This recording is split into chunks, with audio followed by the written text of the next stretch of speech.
Buddy's mother sat down and talked to me several times about how she got him from the orphans home in New Orleans. They went down there to New Orleans, her and his daddy, his adopted parents, and they had a whole bunch of little babies laying up there, healthy, fat, pretty babies. But he was kind of laying down on the end, and they gave him that old powdered milk, back in those days. And the powdered milk, they wouldn't get it shaped up real good, and sometimes they'd just be drinking that old chalky water off the top, and the milk would be stuck down in the bottom. And Buddy was laying up there drinking that old chalky water, and he was skinny little old baby with his face sunk in on his little cheeks, and little skinny arms and legs, and the doctors had gave him up for dead. They said, that he was going to die, and so she kept going back and looking at that baby, and she said, "Well, that's the baby I want." And the doctor said, "No, you don't want that baby. He's not going to live." She said, "That's the baby I want." And so they let her adopt him for a couple $100. Back then you could adopt a baby for a couple $100. You could buy a baby. Yeah, well, that's And you get anything that's you what it wanted back boils then. down This was to. during the Depression, But anyway, she looked at that little old skinny baby, and with his face sucked in and all that, drinking that old chalky milk water, and that's the one she wanted to adopt.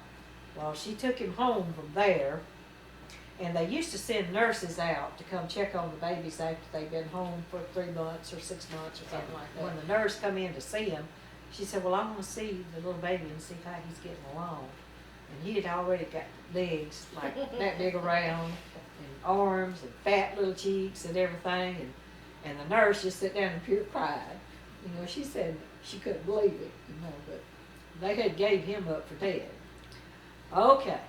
That's when he They would, just said they didn't think that I would that live. he would live. Well, they gave him up, so to speak, But anyway, she took him and took care of him and nursed him and made him into a fat, healthy little baby. And so when I was born, Mother was carrying me, and she'd had a nervous breakdown. Well, she had to go to the hospital, and they had gave her 3 bad shock treatments, but she was pregnant with me. And I don't know, that may be why I have blood pressure to this very day, high blood pressure and all this stuff wrong with me. But anyway, after 3 months, she kept telling them she was pregnant, and they wouldn't believe her, even listen to her. But they finally examined her and found out she was pregnant. Well, I was a malnourished little baby. Mother couldn't get milk to drink for herself or the babies and the proper foods and all that. When she was carrying me, she had Coy and Jan before me, my 2 older brothers, and they were healthy enough babies, but she didn't want to have another baby. She was scared to have another baby, but she kept telling everybody she was pregnant. And so when I was born, I didn't weigh but 4.5 pounds, and it's a miracle I lived. So that just kind of, the way Buddy come into the world and I come into the world, we both like to not made it, but we made it. It was the good Lord's will for us to be here, and His will for us to be together. And I think this is another important thing, and I'll let your daddy talk a little bit if he wants to. But I wasn't saved back when I was a teenager, but I prayed, and I don't know. A lot of people say God don't answer prayers unless you're saved, but He's good to the just and the unjust. But I prayed that He would let me have a husband that would love me and take care of me. And so when your daddy come along and proposed to me, I wasn't what you call just mad, passionately in love with your daddy, but I respected him. But that's the kind of a girl I was, the kind of a person I was. I had to respect whoever I dated or whoever I married. And so Buddy, I feel like it was a prayer answer, because God knew that I was going to be saved later, and him too. And he, when he proposed to me, I just knew that was the Lord's will. He gave me the husband that I felt like really loved me and would take care of me, and he has taken care of me for 50 years. All right, my earliest recollections of childhood, was in Laurel. I must have been maybe a year, 2 years old, something like that. We lived in Laurel. And I remember telling Mama that I was gonna run away from home. And she told me, she said, well, what are you gonna eat when you run away from home? Who's gonna wash your clothes? And all this stuff. And I was just barely able to remember that. And I went down the road there a little ways, and I turned around and come back. And Mama said, well, did you run away? And I said, yeah, but I got to think about it. I said, I'm gonna do it a little later. So Well- that's one of my earliest recollections of being that Little. little. And then after that, we moved. We was living kind of out in the country in Jones County then. And after that, we moved in to Grandma lived in an old house on Masonite Boulevard. And my memories of that was I had my mother had a child before me that was an invalid, and Benny. that was Benny. Yeah, I remember I got you the picture of him, but, Yeah. And so my earliest remembrance was seeing Mama and Grandmother take care of Benny. And then when Benny died, he was 21 when he died. So he couldn't walk or talk or feed himself or anything. He was just bedridden all the time. how old were you at that time? Oh, I could have been about probably 3 years old or something like that, maybe 4. I can remember going to the funeral. So anyway, that's my earliest memories of Laurel. And then we left Laurel and we moved to Hattiesburg.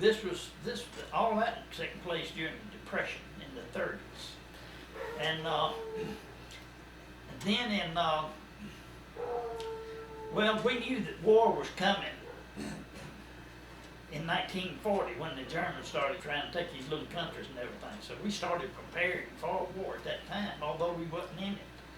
And that's when they opened up Camp Shelby back again. See, Camp Shelby was a camp during World War I too. And then they opened up Camp Shelby. And so before the war started, my daddy was sharecropping.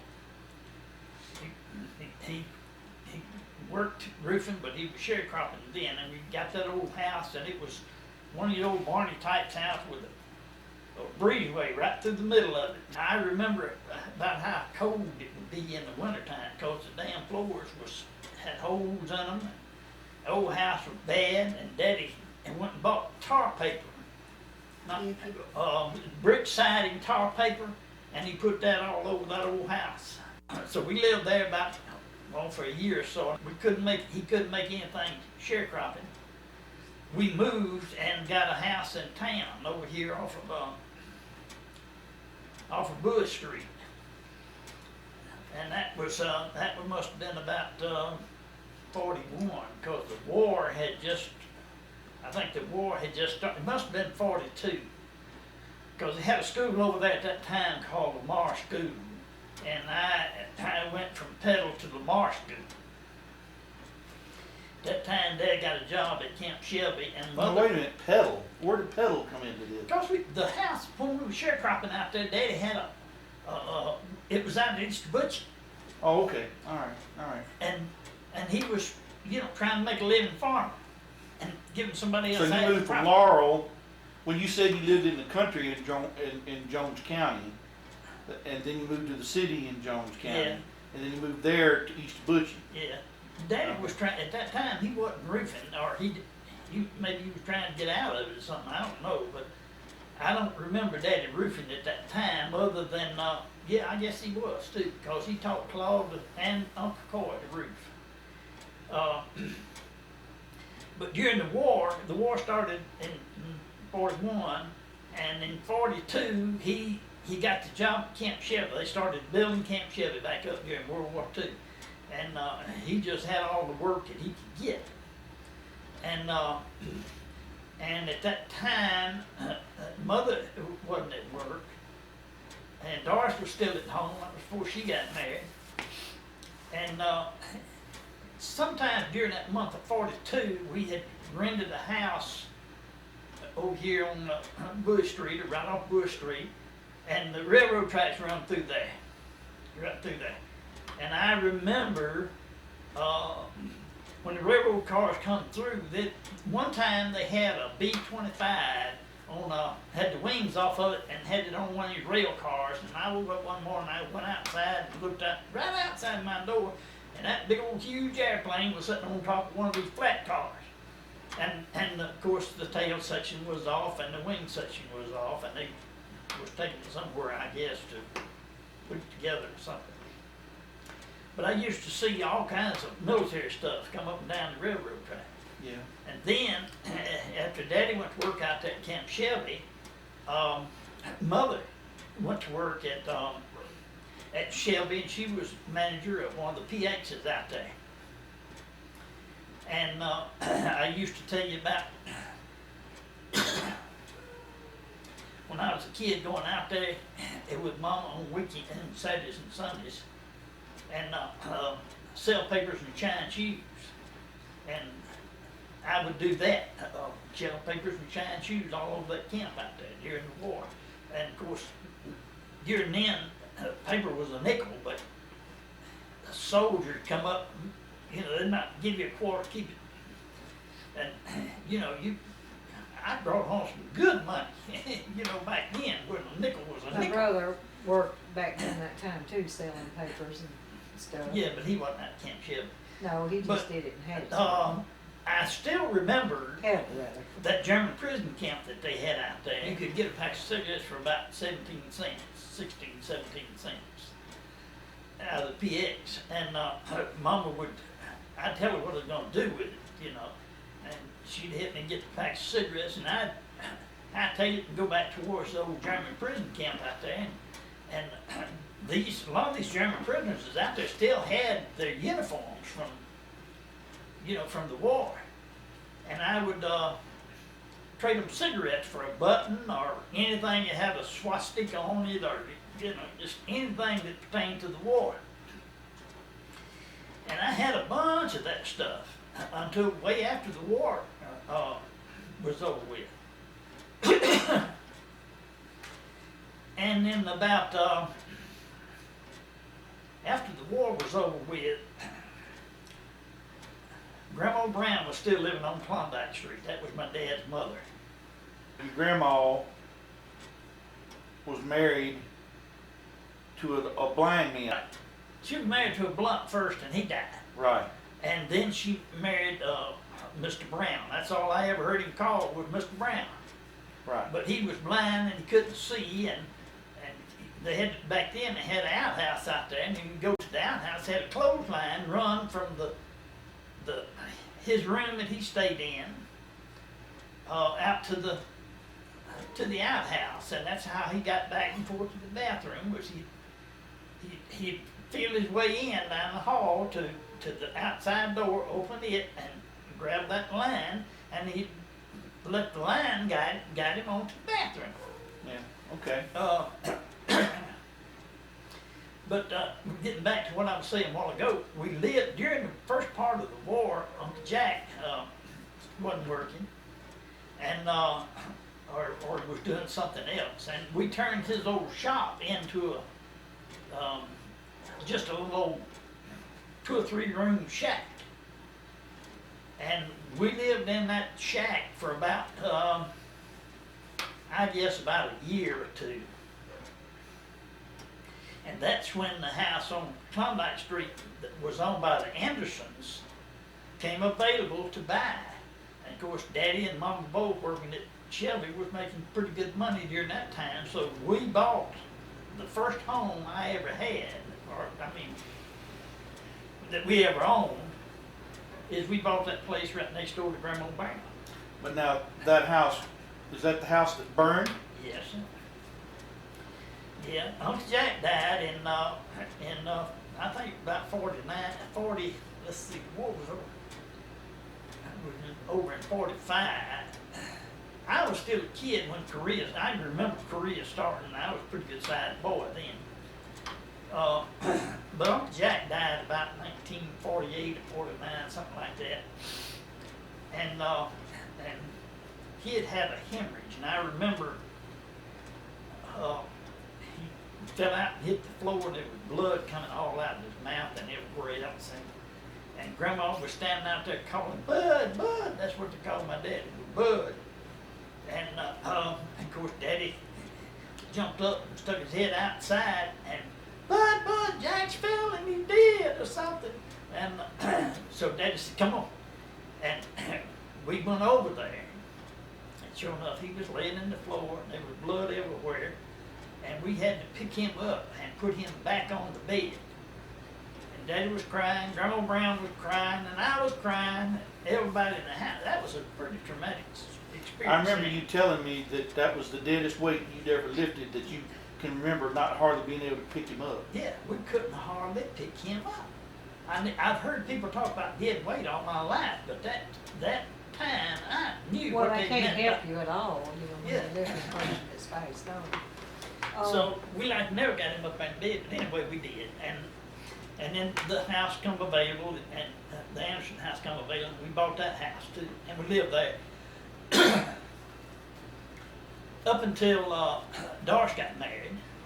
Doris and Rudolph met She was working at after- the old Forest after Hotel once. Korea. No, Doris worked at the old Leaf Hotel. Leaf Hotel. In the cigar shop, After the candy shop. this was after Korea sometimes. And Doris was working in the old Leaf Hotel downtown. It's gone now, but it's on Main Street.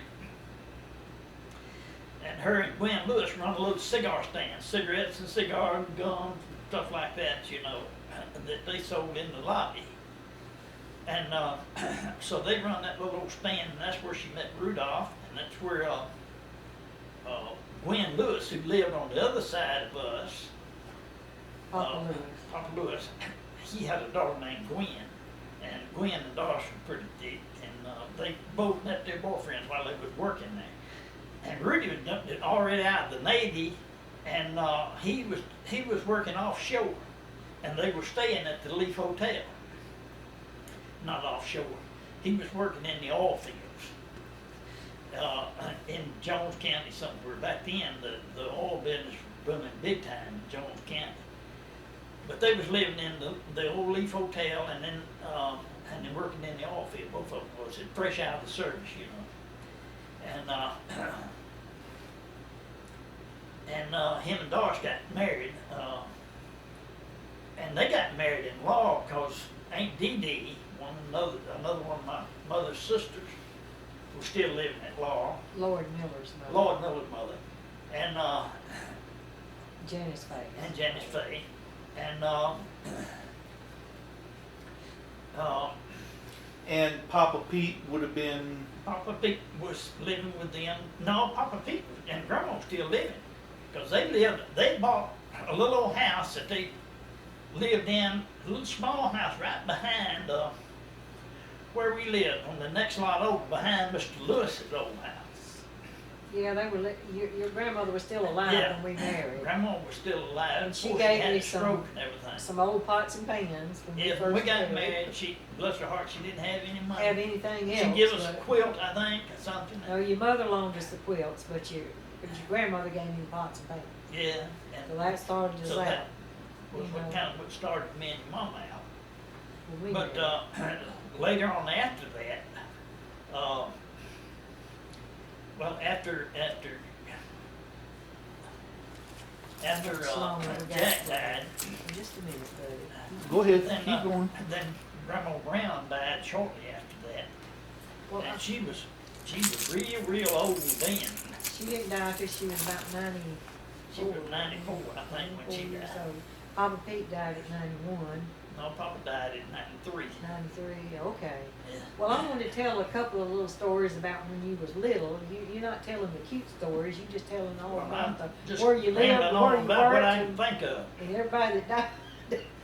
But anyway, when he was a little boy, I guess he was living in Laurel at the time probably, but his mother had bought him, you remember those little striped overalls, Becky?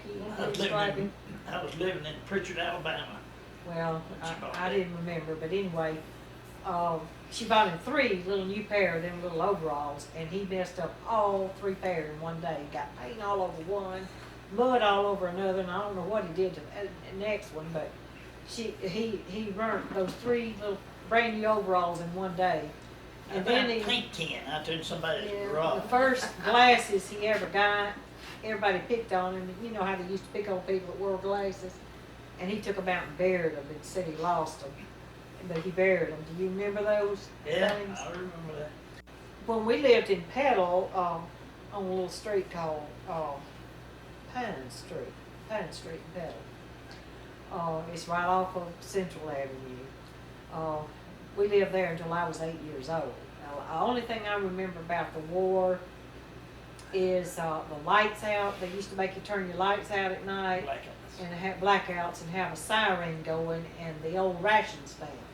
You had to get sugar, flour, lard, and it was just an old white lard that you put a flavoring in to make butter out of it.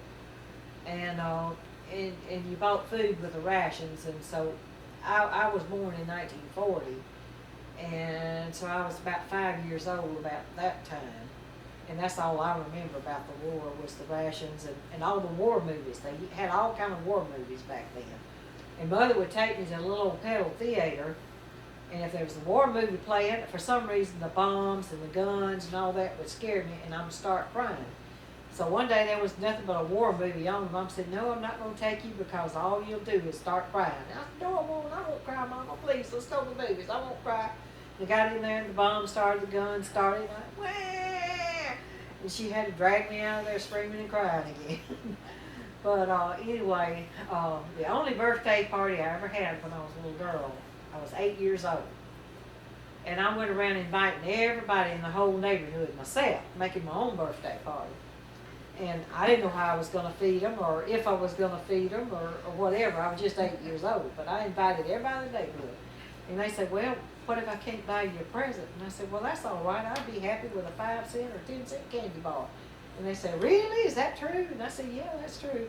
But I did get some nice little things. That one and only birthday I ever had in my life when I was a little girl. I got some little socks and panties and little paper doll books and color books and stuff like that, and I was like a millionaire, you know what I mean. But anyway, the What most did you feed them? Coy went to the store. Yeah, this is important. And he got a carton, a case of 24 Cokes. And Mother said, "Well, what in the world are you buying all them Cokes for?" Well, Mama, she's invited everybody. But I had 24 Cokes and 24 people down to the... and most of them gave me a little something, you know. And I that was my only birthday party, and I really enjoyed it. But anyway, the most important thing that I can remember about living there was my little brother Jan. I have memories of playing with him. One day I was sitting down in front of the old green couch in our living room. We had just a kind of like I don't know, kind of like a Settee is what they used to settee, call. just a green couch thing there.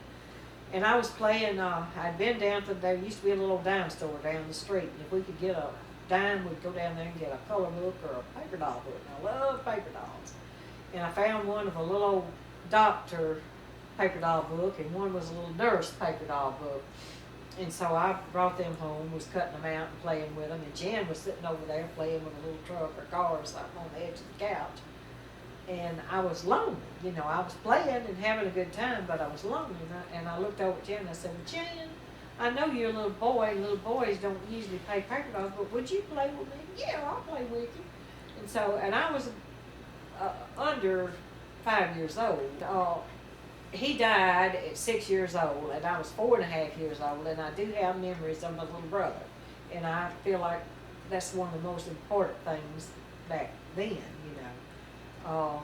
But anyway, we had an old coal oil heater in the house that had been turned on, and somebody turned it off. And I don't know why I got it in my head, but just being a little kid, I guess I didn't have any better sense. But I said, "Watch me lay my arm on this hot heater." But it was still piping hot, because it had just been turned off. And I burnt my arm all the way from the elbow down to my wrist.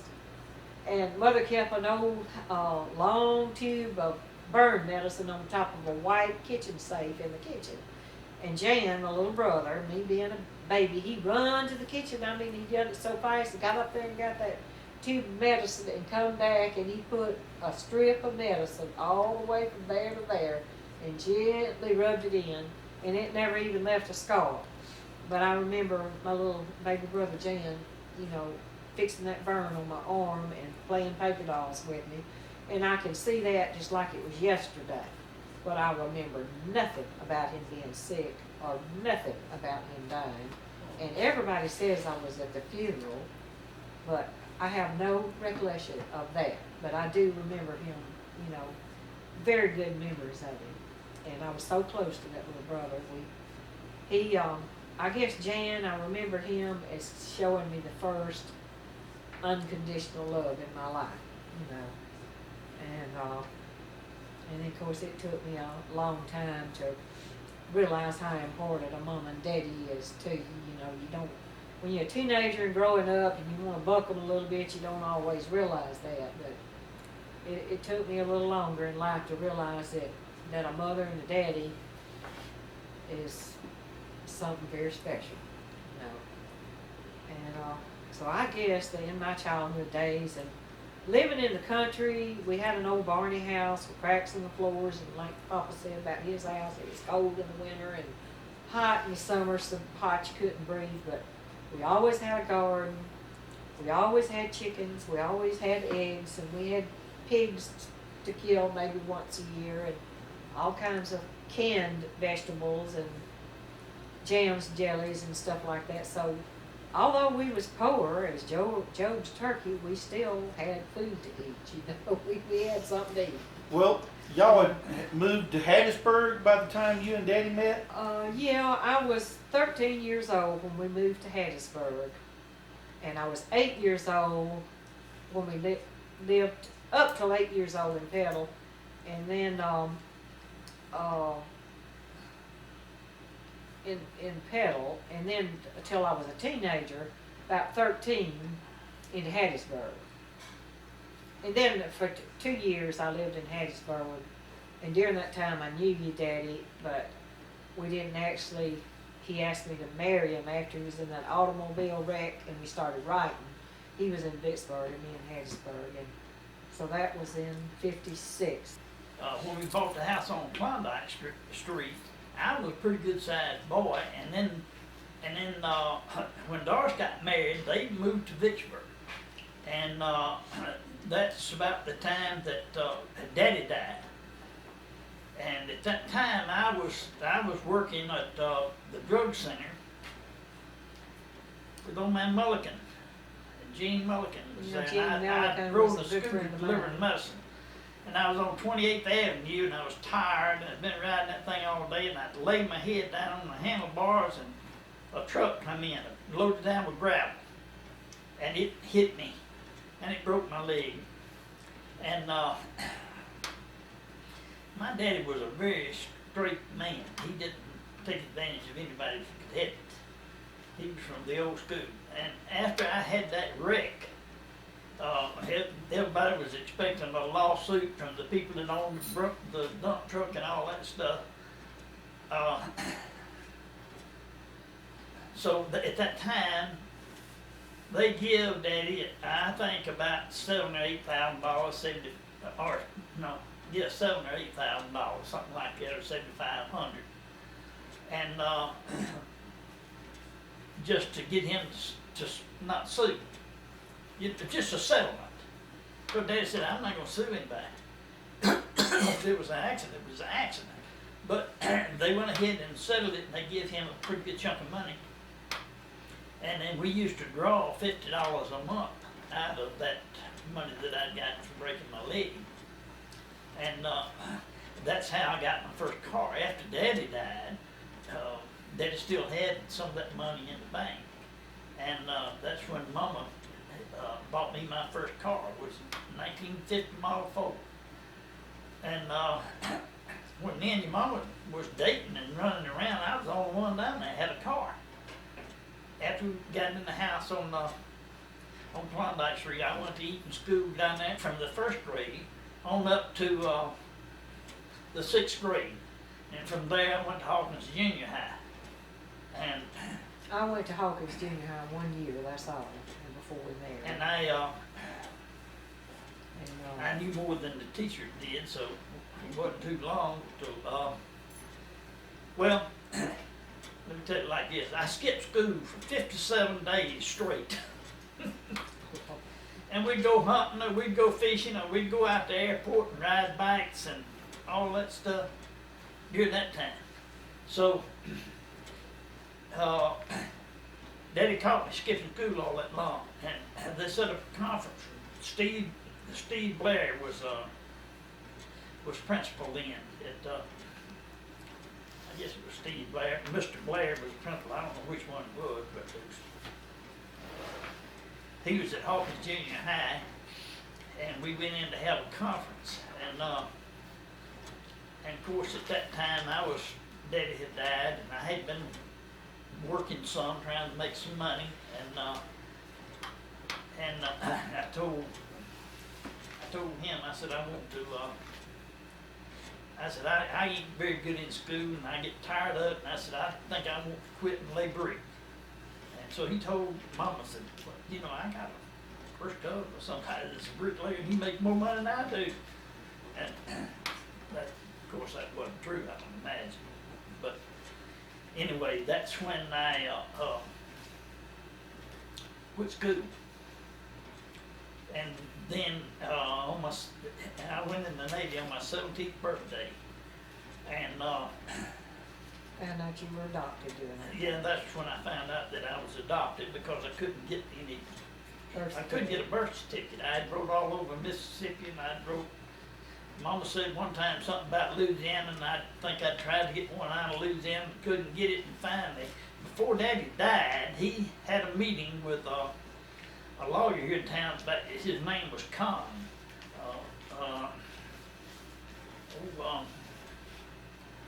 Connor, Dudley Connor. And he had brought up the adoption papers that I've got, or it's not really adoption papers, it's a court decree that where it went before the court, and they agreed that I was adopted, and I had been living with my mother since a long time ago. You read that thing, the court decree I got in there. So that's when that's kind of when I began to get up in my teenage years They found and the running birth around and certificate girls that, and stuff like that. And that they think was his, and if it was his name by his birth mother was Joseph Charles Allen, and her name was Beatrice Allen. He was born at Mercy Memorial Hospital in New Orleans, and Miss Schneider was her name. Snyder Signed the adoption papers. signed the adoption. There was papers. three kids that was in our family that was adopted. Tony, Aunt Garnet adopted him, and then Mama adopted me. And Tony was But adopted. two of from us there, came too. out of that same home. But anyway, my teenage years growing up in the 50s was wonderful. Of course, I was wild and woolly, and It was like the everything, happy and- days, just like what you see on. Yeah. When you got that 1954 that your mama bought you, what year was that? So it was a few years old, the car, I assume. yeah, it was that was about No, he probably was probably no, a about year taller. 55. So it was about a 5-year-old car. Yeah, It was, but That's it was a pretty good. 50-mile. well, it was a good car, and I drove that car up until I wrecked Mama's, and she had to have a car, so. She made him sell it. I had that wreck in Vicksburg, and your Mama had a new '54 Crown Victoria, no, it a Crown Victoria, something. It was a Crestview Sunliner, because it had the sunshade thing across the top, just like that '55 Ford in there. They just started that, and they just started with the Continental kits on the back. We both loved dancing. We enjoyed dancing. And if we ever had a theme song of any kind, I guess it was In the Mood, because we could both dance to that song. And we had a lot of good times dancing together and stuff, and, Back then, I was always in the mood whether she was or not.